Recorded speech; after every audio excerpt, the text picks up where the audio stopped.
Ludus Vulpes.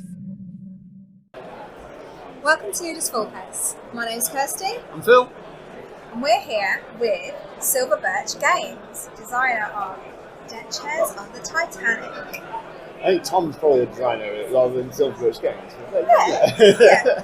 Tom, can you give us a bit of info and a bit of background about Silver Birch Games?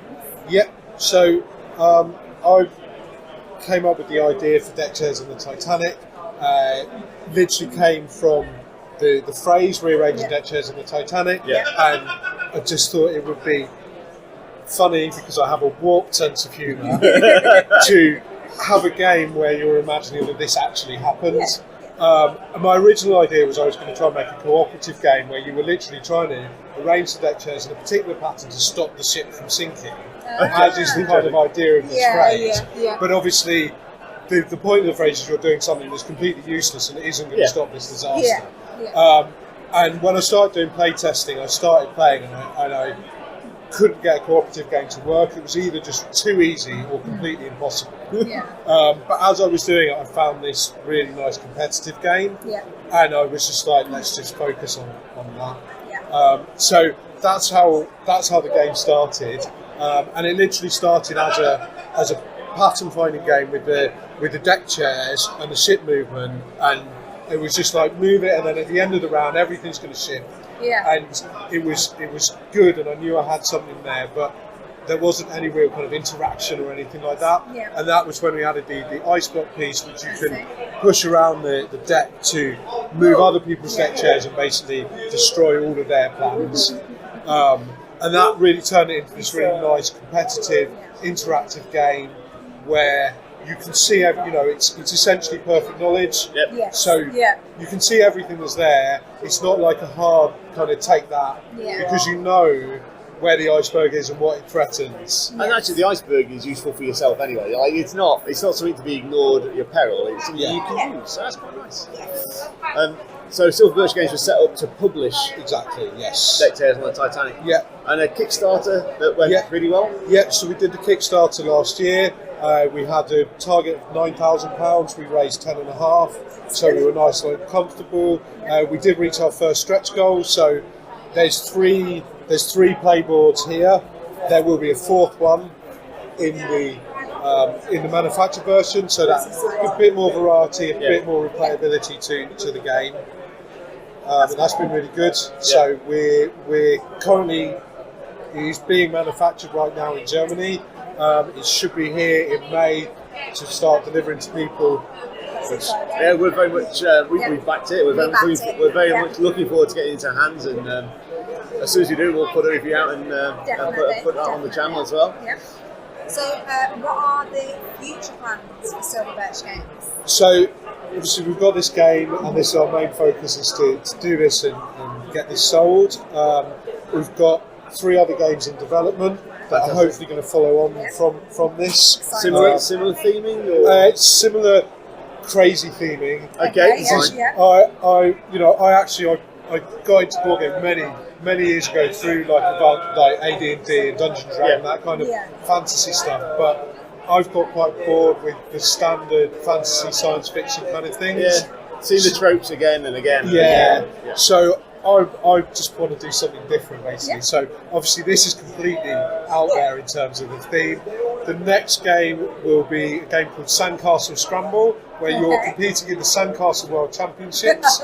So you build up a sandcastle with weapons on it, and then you try and destroy your opponent's castles whilst they're also trying to destroy yours. And the tallest castle at the end wins. I like that. So I'll play that. Again, it's a strange theme. After that, hopefully, it's going to be a game called Apex Predator, where it's like, this is not actually such a weird theme. You're playing as you basically got an animal, a predator, that you're going to evolve to basically sit at the top of the tree. Exactly. So you can definitely draw parallels to evolution and to dominant species in terms of the theme, but the actual gameplay will be very different. Because that's kind of grand scale level there. So they just bring it, like Darwin's Choice brings it, that kind of evolutionary piece down to a small level, although very convoluted as a game. But. And then the third game that I'm working on is what it's currently called fly boats on the canals of Great Britain, which is too long, Yeah. obviously. It's too long a title, but I don't know what else to do. So this is a genuine piece of history that basically hardly anybody knows. So I thought it would be really funny to have a racing game with narrow boats, because narrow boats is like a maximum speed of like 3 miles per hour. Like you can walk fast. You can push them to 5. I mean, you know, so I was amused by the idea of this racing game where it's like, I'm cranking this right up to 4 miles an hour. And then I was talking to one of my friend's dads who's like really into canals, and he was like, did you know that in the mid 1800s there was a ferry like a passenger service on the canals? So fly boats is like a general term for any quick boats. Yeah. And somebody was taking an empty barge back to a depot, so it should have had coal, but it was empty, and the horses bolted, and normally they just basically let the horses run out until they get tired. But what happened was this plane actually started to aquaplane, and it started to go across the top there and got up to about 10 miles an hour. Now at that point, that was the fastest thing in the world in terms of transport. Yeah. Railways hadn't quite started yet, they were just about there. And so from like 1830 to 1835, there was passenger services on various canals using these boats. It was a very short window because then railways came over much quicker. Yeah. So I'm going to make a race game where you're trying to transport passengers around in this brief period of history. I don't know if there's a news story about a year ago, because we live by a canal and we enjoy narrowboats. But there was a story about a local police service who had to do a pursuit of a canal boat that had been stolen. And they literally chased it on foot, walking along the side of the boat. There's a game there, the slowest police chase ever. But it's the whole the idea of narrowboat racing. I mean, that's kind of like that. Yes, why not?